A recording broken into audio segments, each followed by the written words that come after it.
Hello everyone, मैं doctor रेखा आप सबका अपने यूट्यूब चैनल पे स्वागत करती हूँ।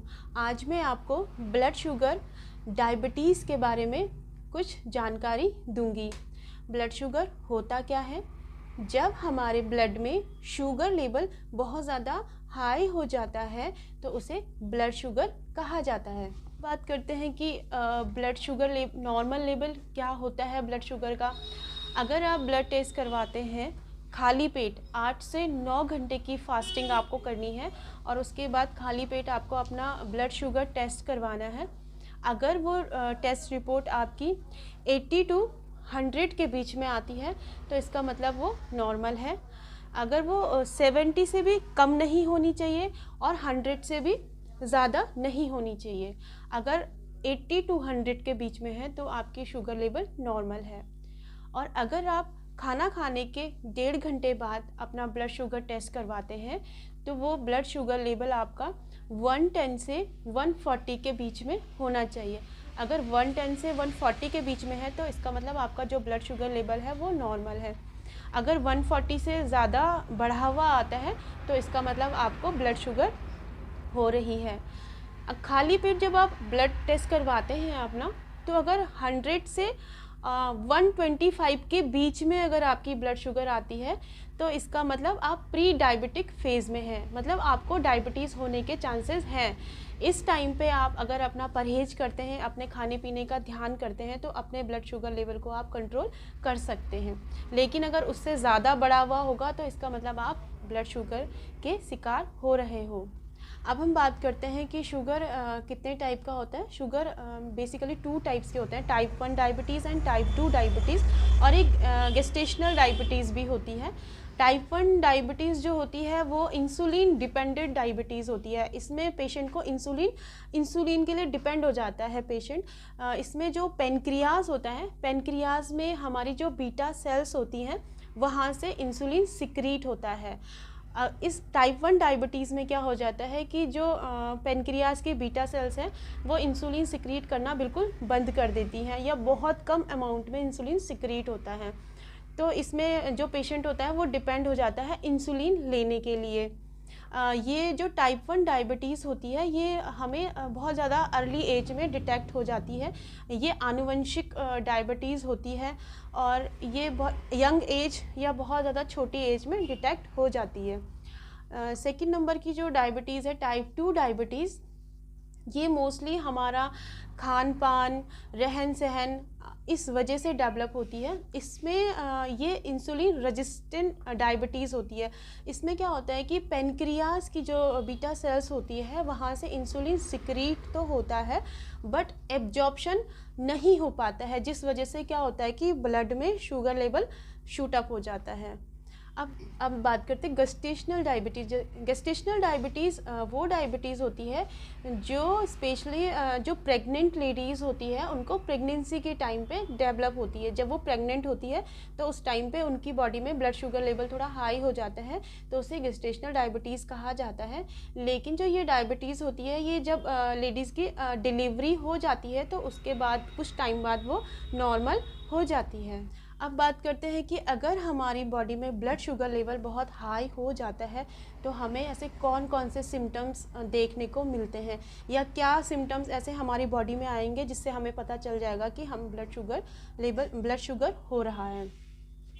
सबसे पहले तो जो पेशेंट होगा उसको बहुत ज़्यादा भूख लगनी स्टार्ट हो जाएगी, बहुत ज़्यादा भूख लगेगी, बहुत ज़्यादा प्यास लगेगी, बहुत ज़्यादा यूरिन पास होगा उसे, और जिस हिसाब से पेशेंट खाना खा रहा होगा उस हिसाब से उसका जो वेट है वो बहुत जल्दी लॉस हो रहा होगा, बहुत ज़्यादा वेट लॉस होना शुरू हो जाता है। अगर आपको इस टाइप्स के कुछ सिम्टम्स महसूस हो रहे हैं तो तुरंत जाके अपना शुगर लेवल टेस्ट करवाइए। कभी कभी अगर ब्लड शुगर लेवल बहुत ज़्यादा हाई हो जाता है तो पेशेंट को दिखाई देने में भी प्रॉब्लम होनी शुरू हो जाती है, उसे अच्छे से दिखाई देना भी बंद हो जाता है। और अगर कहीं पे कट हो गया या कोई घाव हो गया तो वो हील भी जल्दी से नहीं होता है। जिन पेशेंट का ब्लड शुगर लेवल बहुत ज़्यादा हाई रहता है तो उनके जो घाव होते हैं वो बहुत जल्दी हील भी नहीं होते हैं। फोड़े फुंसियाँ अगर आपको हो जाते हैं तो वो बहुत जल्दी से ठीक भी नहीं होते हैं।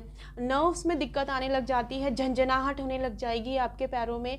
इस टाइप के अगर आपको सिम्टम्स महसूस हो रहे हैं तो ज़रूर अपना ब्लड शुगर लेवल टेस्ट करवाइए। अब हम बात करते हैं कि अगर आपको ब्लड शुगर हो गया है, शुगर लेवल आपका इंक्रीज़ है, तो हमें होम्योपैथी में ऐसी कौन सी मेडिसिन है जिसे लेना चाहिए।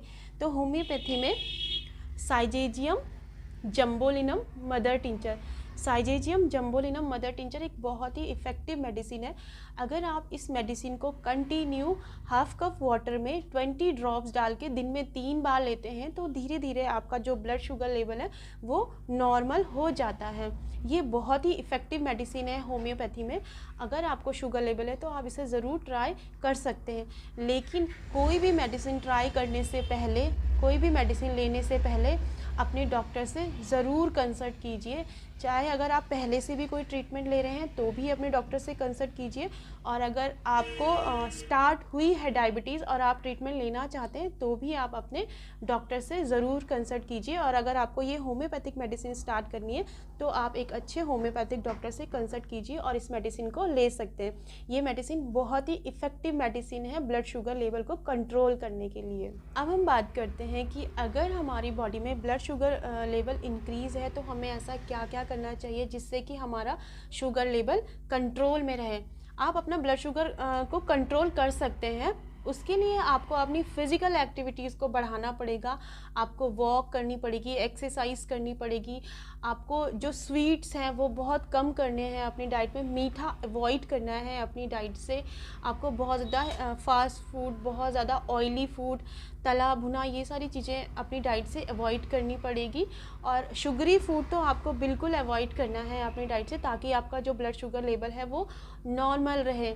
एक्टिविटीज़ को भी आपको इंक्रीज़ करना है, फिजिकल एक्टिव रहना है आपको। अपनी जो सेडेंट्री लाइफ है उसे आपको छोड़ना है। अगर आप बहुत ज़्यादा अल्कोहल और नॉन वेजिटेरियन है तो उसे भी थोड़ा कम कर दीजिए। और हाँ, एक चीज़ का ध्यान ज़रूर रखिए, अगर आप ब्लड शुगर के पेशेंट हैं तो आपको कैसे खाना खाना है। आपको एकदम से भरपेट खाना नहीं खाना है, क्योंकि अगर आप एकदम से बहुत ज़्यादा खाना खा लोगे तो आपका जो ब्लड शुगर लेवल है वो एकदम से शूट अप हो जाएगा।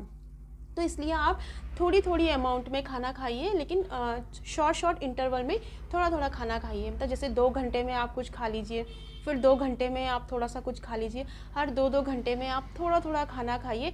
एक साथ बहुत सारा खाना मत खाइए, उससे शुगर लेवल जो है वो एकदम से शूट अप हो जाता है। तो अपना ध्यान रखना है आपको। अगर कोई भी सिम्टम्स आते हैं तो ज़रूर अपने डॉक्टर से कंसल्ट करना है, इग्नोर बिल्कुल भी नहीं करना है। क्योंकि अगर ब्लड शुगर को अगर आप इग्नोर करते हैं तो भी बहुत सारे ऐसी चीज़ें होती हैं जिसको आपको फेस करना पड़ता है। क्योंकि शुगर लेवल ना तो बहुत ज़्यादा हाई होना चाहिए और ना ही बहुत ज़्यादा लो होना चाहिए। लो ब्लड शुगर भी आपकी हेल्थ के लिए अच्छा नहीं होता है और हाई ब्लड शुगर लेवल भी आपके लिए अच्छा नहीं होता है। इसीलिए अगर आपको शुगर से रिलेटेड कोई भी सिम्टम्स महसूस हो रहे हैं तो अपने डॉक्टर्स के पास जाइए और उनसे कंसल्ट करिए। अब मैं अपना वीडियो यहीं पे एंड करती हूँ। आशा है कि आपको मेरा ये वीडियो पसंद आया होगा और आपको कुछ शुगर के बारे में कुछ इन्फॉर्मेशन मिली होगी। अगर आप किसी डिज़ीज़ के बारे में जानना चाहते हैं तो मुझे कमेंट कर सकते हैं। मैं नेक्स्ट वीडियो उसी डिज़ीज़ के ऊपर बनाऊँगी। आप लोग अपना ध्यान रखिए और मेरे वीडियो को लाइक, शेयर एंड सब्सक्राइब कीजिए। Thank you.